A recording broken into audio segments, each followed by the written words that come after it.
Remember that March is Human Rights Month, and as South Africa focuses on linguistic human rights to promote the use of all official languages in a time when social cohesion is critical, as well as equal access to opportunities. What are some of the ways, right, that PanSALB is using to promote the visibility of the deaf community and ensure that they are included in a lot of the conversations that are taking place, especially around, language, because language is a very, very important aspect of someone's identity. Let's speak to Lance Schultz now, who's the CEO of South African Language Board, who's joining us via video link. We also have my colleague, Mpho Dime, who's a sign language interpreter, who is joining us for this conversation. Good evening to you, Lance, and thank you so much for your time. So let's just start with language, right, especially because it's Human Rights Month, and a lot of times this is one of those conversations that we hardly have, especially when we think about,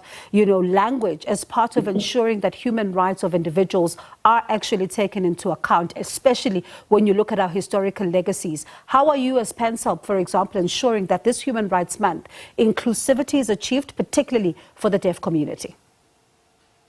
Firstly, a very good evening to you and all of your viewers, and also to all of our deaf viewers that might be watching the show.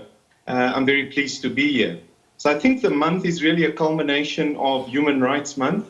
What we've tried to do is we've prepared a series of events, not only in Gauteng, but for the rest of the country. And the event is intended to showcase deaf culture, to create awareness.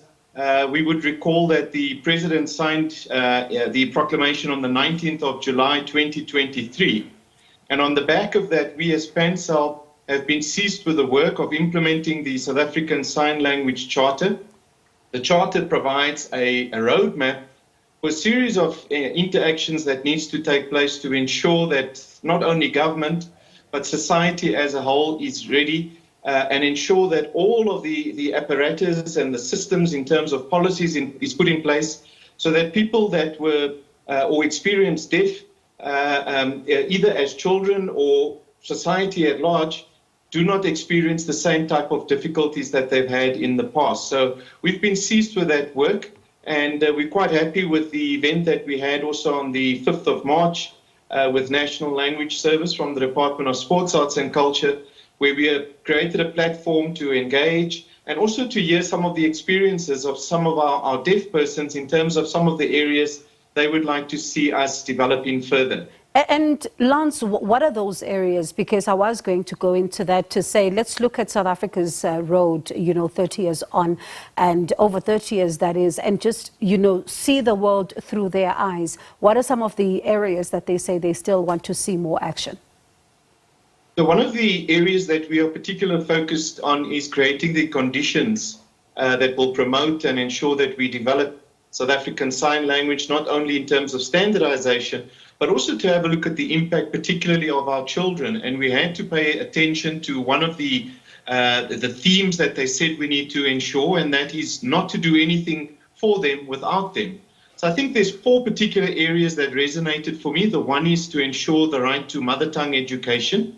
That is to give them the rights to have South African Sign Language through the various schools where they participate in, which will improve their cognitive and ultimately their academic outcomes. I think the second area which had been highlighted for me is the right to equal language access. We have seen, even although there have been measures of protection for South African Sign Language in the past, that there had been discriminatory practices where they weren't given equal opportunities. And this is one of the areas they've asked us to give support into. I think a third area is the right to cultural and linguistic identity. Really, the indication is to protect the minority language from further marginalization as they experience. And as you can appreciate, with the 11 languages and then the South African Sign Language as a 12th, each of them, when they converse, would be speaking in one of those languages. So we have to ensure that there's synchronicity with that. I think the last area is the right to public services in their preferred languages. This doesn't only go to healthcare, education, but also to legal services. And as a result, we've got linguistic human rights workshops with the Department of Justice that we're ensuring that they provided interpretation services, that they get access to providing affidavits, and that these services are provided in terms of support. And let's stay with this cultural and linguistic identity, because you think about in some of the cases society and even in their own families, they may find that parents may not be able to speak to them optimally in order to communicate a message or to even ensure that there's effective communication that takes place between the children as well as their parents. How are you then assisting in that particular regard? All right, so I think the first thing is to ensure that we complete the program of standardization. We need to ensure that the orthography that is put in place and the means by which the language is spoken and conveyed through sign, that it is standardized throughout our country, so that the body of work that we put together allows for interpreters that are trained, and we ensure that the services that are provided is at an adequate standard as well. So that for us is a very important body of work, and that's found in the Use of Languages Act of 2012 as well, to ensure that the deaf community is not disadvantaged in any way. And that for us is one of the fundamental human rights. The other thing is ensuring that our pedagogical systems with the universities in terms of sign language courses, there is a huge shortage of South African Sign Language in terms of teaching in our higher education. So we want to improve the outcome of qualified teachers.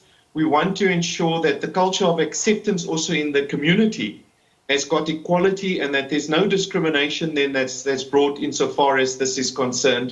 There has to be parity of access through all of our socioeconomic opportunities, as well as the teaching system. And when you look back, right, because you mentioned public service as well, and I know that it's not just about healthcare, it's not just about, legal services, but let's stay, for example, with, just the interaction with various government departments, and they go there, they want services, home affairs, and all of that.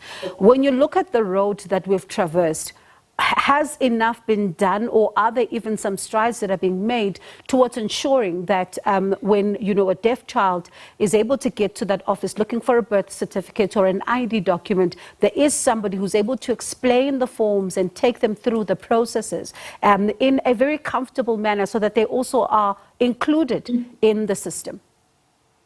I can only state that much more needs to be done. What we need to do is ensure that we have got robust policies in the public sector and in the public space that supports that when people come in and want to access these type of services, so whether it be accessible mental health services, whether it be through the Department of Justice or any of the other within the three spheres of government, that there are interpreters and that they are provided with access. So a lot of more work needs to be done. Once the policy regime is put in place, we need to police that in terms of ensuring that linguistic human rights is upheld and ensuring that it is capacitated. And of course, capacity comes with budgets. And I think this is a trajectory of work that we're going to be seized with the coming administration. And we as PanSALB will be monitoring to ensure that we move towards ensuring the equal parity of esteem. All right, Lance, appreciate your time. It's a very important conversation, this. Thank you so much for chatting to us. That's Lance Schultz, CEO of PAN South African Language Board, joining us via video link there, as well as my colleague, Mpho Dime, sign language interpreter. Mpho, thank you so much for joining us. A job well done.